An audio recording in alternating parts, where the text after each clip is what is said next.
নমস্কার, আমি দীপ্তশ্রী দাস। তৃতীয় শ্রেণীতে পড়ি। স্কুলের নাম সারদা শিশু মন্দির। বাবার নাম প্রশান্ত দাস। গ্রাম রামচন্দ্রপুর, পোস্ট নেগুয়া, থানা এগরা, জেলা পূর্ব মেদিনীপুর, বিভাগ খ। নমস্কার, আজকে আমার নিবেদন কবি সুকুমার রায়ের লেখা ভয় পেও না। ভয় পেও না, ভয় পেও না, তোমায় আমি মারব না। সত্যি বলছি, কুস্তি করে তোমার সঙ্গে পারবো না। মনটা আমার বড্ড নরম, হাড়ে আমার রাখতে নেই।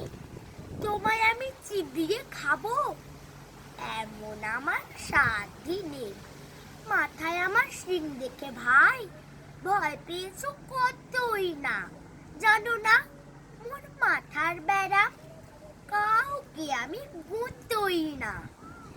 এসো এসো, গর্তে এসো, বাস করে যাও চারটি দিন। আদর করে শিকেই তুলি, রাখবো তোমায় রাত্রি দিন।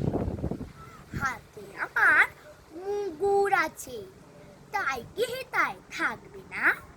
মুগুর আমার হালকা এমন, মারলে তোমায় লাগবে না। অভয় দিচ্ছি, শুনছো না যে? ধরবো নাকি ঠ্যাং দুটা? বসলে তোমার মুন্ডু চেপে বুঝবে তখন কাণ্ডটা। আমি আছি, গিন্নি আছেন, আছেন আমার 9 ছেলে। সবাই মিলে কামড়ে দেব মিথ্যে অমন ভয় পেলে। নমস্কার।